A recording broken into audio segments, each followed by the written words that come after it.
Welcome everybody, and today I'm bringing you a whopping 50 tips and tricks that you need to know in Misery. Now before we get into it, we are aiming for 2,000 subscribers by the end of the month. We are actually on track to reach that. Thank you guys so much. We're less than 150 away at the time of recording this video. So like, subscribe, and let's get into it. Now coming in at number 1, a lot of people actually don't know this, but you can drop items on the floor right here, and they will then teleport into your bunker after the 60 seconds are over. Coming in at number 2, make sure you check the basement in the 60-second phase because a weapon will almost always spawn here. Now once you've actually made it back to your bunker, make sure to remove all of the trash. Go ahead, pick it up, put it into the incinerator because later we're going to burn it for ash. Next, if you turn right immediately beside the incinerator, you're going to find the crafting table. On top of here, this little second ledge, you're going to find a bunch of flashlights, which you can go ahead, grab, use, and they're going to be especially useful later because they can be attached to weapons. Coming in at number 5, you can actually find a free cabinet right here to the right outside of your base. And then if you make a left and go in this little shack, you're going to find a free car battery, which again will be extremely useful later. At number 6, in case you do not know, your bunker always spawns in this direction towards this red arrow. So if you get lost, just simply pull out the compass, make sure your direction is pointing that way, and you'll be good to go. Just follow it until you find your base. For number 7, obviously manage your stamina. It's very easy to get carried away just running, searching for loot, and then all of a sudden, bam, the bomb is dropping and you have no stamina. The axe is going to be your best friend throughout pretty much the entirety of the game until you get to the bunkers. This thing can destroy wood in one hit, and it's very efficient just to break into a house, get it looted, get back out, and continue on your way. Number 9, don't only focus on looting, make sure your base is also expanding as you progress. By mission 5, you should at least have destroyed 4 walls, I would say. Make sure you have room in your base because a lot of things are going to pile up very fast. For number 10, make sure you always keep 2 mags once you have a gun. You can keep 1 obviously if it's all you have, but I highly recommend at least keeping 2. That way in case you run out of 1, you have a spare in the back. For number 11, make sure you avoid wasting ammo. Don't pick any unnecessary fights, as ammo is very valuable early on. If you find enemies, just use a melee weapon. It's going to be 10 times more beneficial to you. Number 12 also ties into the last one. This is not like COD, so reloading doesn't just refill the mag with ammo you have in your inventory. You need to directly put ammo into the mags, and then when you switch, it simply switches to a different magazine. So keep that in mind. You can't just shoot, reload. It's not how it works. As I mentioned before, always keep spare melee weapons on you. You never know when 1, your melee weapon is going to drop in durability, 2, your main weapon is going to drop in durability, and 3, like I mentioned before, you don't want to be wasting ammo when it's not necessary. For number 14, make sure you sort your inventory all the way to the left. It's going to make it 10 times easier when you get a new item. You're going to have a bunch more free space than just having a bunch of small 1 squares all over your inventory. Moving on, don't pick up big items like a handmade antenna or anything until you get a backpack. The payout of 24 rubles is just not worth it compared to how much more loot you could be getting.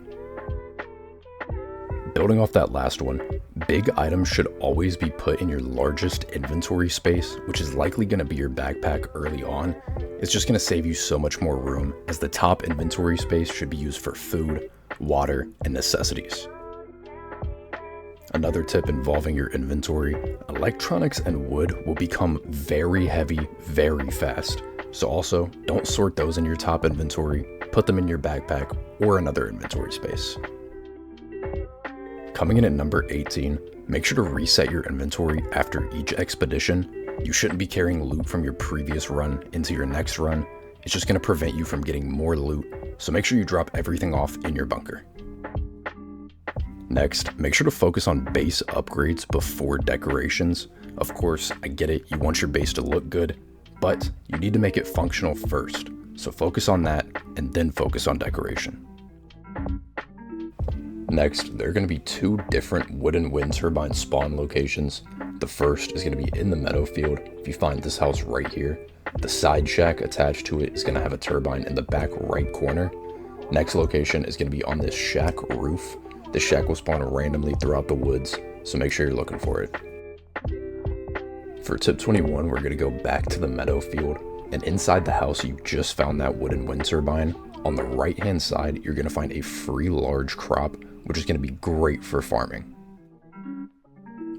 Now, I recommend crafting a bucel detector as early as physically possible. As soon as you can make one, go ahead and craft it, because artifacts are going to be one of your best friends in this game, so the earlier you can get them, the better. For tip 23, you actually don't have to parkour up to this orb right here.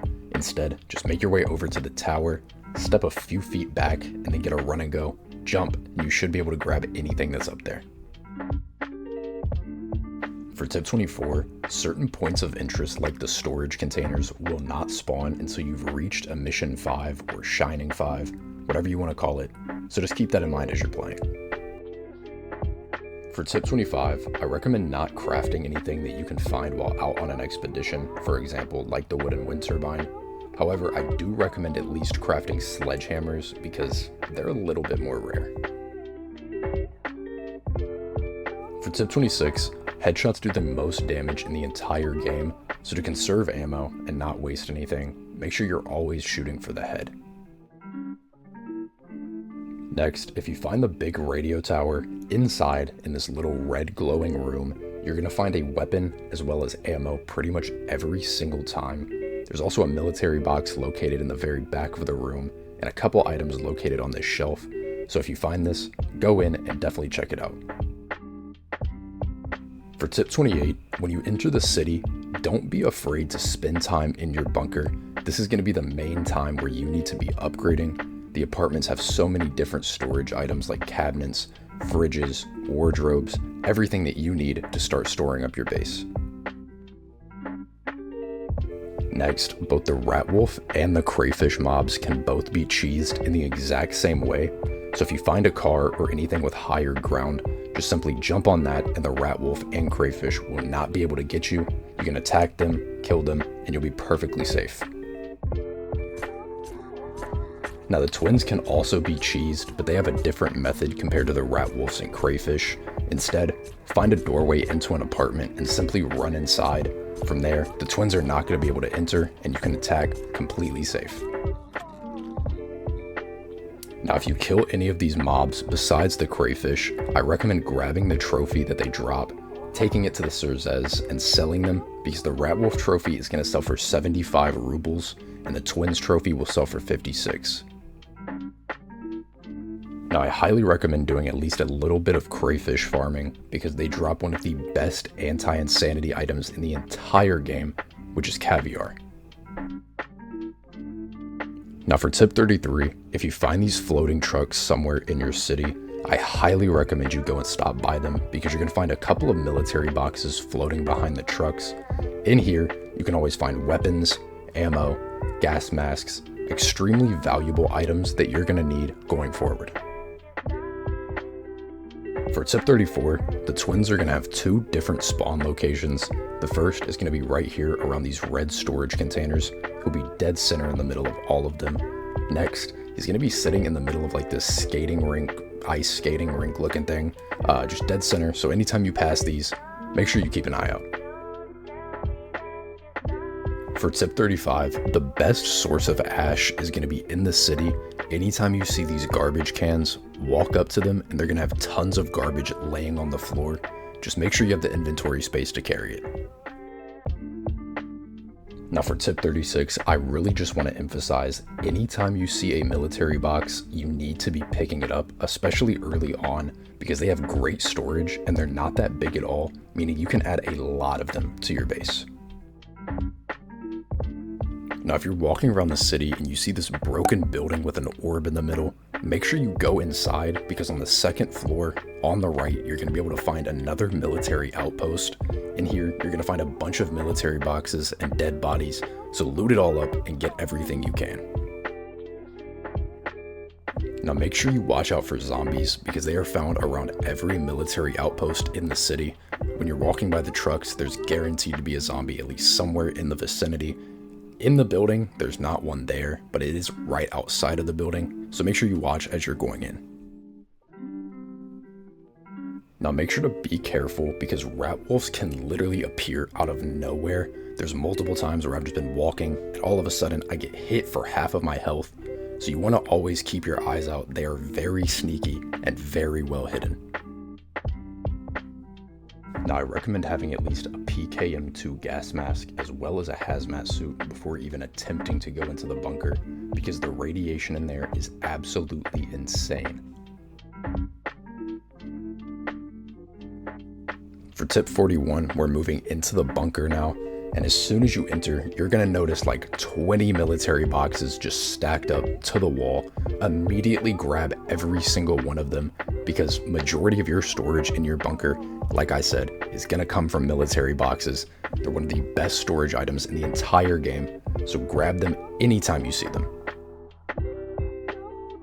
Now there are two different ways I recommend for getting out of the bunker.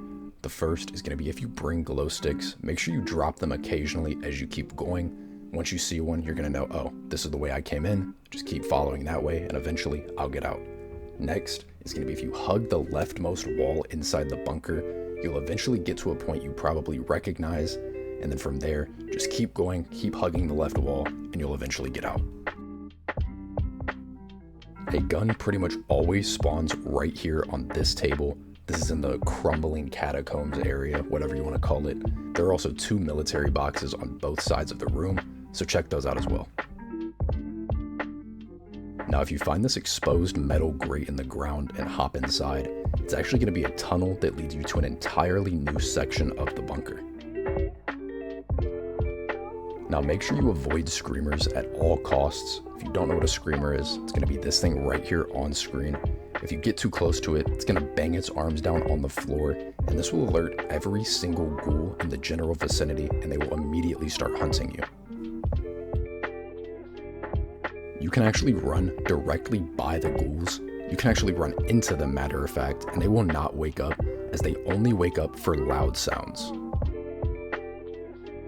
Now, unfortunately, I couldn't get a clip for this trick, considering that I play solo. But if you're playing co-op, you can actually have your friend shoot a ghoul off of your back or vice versa. Just make sure you stand still so you don't get shot because it's very easy to kill the player instead. But just simply stand still and you can get that ghoul removed right off your back. For tip 48, make sure you always have a spare gas mask plus a hazmat suit if you die in the bunker because that radiation without any equipment is going to kill you in about 15 seconds, so you're never going to be able to get back to your body. For tip 49, if you find this room with the black orbs on the wall, you go straight and through this left doorway. The first room directly in front of you is always going to have great loot. This is where I found most of my military uniforms, my large backpacks, all the good stuff that you're going to need to really progress. For the 50th and final tip, make sure you scan every inch of the floor inside of the bunker. There's going to be hidden landmines where if you step on them, you will immediately die. There were countless times where I'd be having a great run and then just bam, immediately died. No warning, nothing. And I had no clue what it was for the longest time until I actually started scanning the rooms and noticed there are tons of landmines everywhere. Hopefully you guys did enjoy this video. If you did, a like is always appreciated. I put a lot of effort into this. This is one of the biggest videos I've made yet. So if you could like, that would be greatly appreciated, as well as subscribe if you are new. We're less than 150 subscribers away from 2,000, which we can definitely reach by the end of January. I fully believe in you guys. You're amazing. You've been treating the channel greatly. So until next time, peace.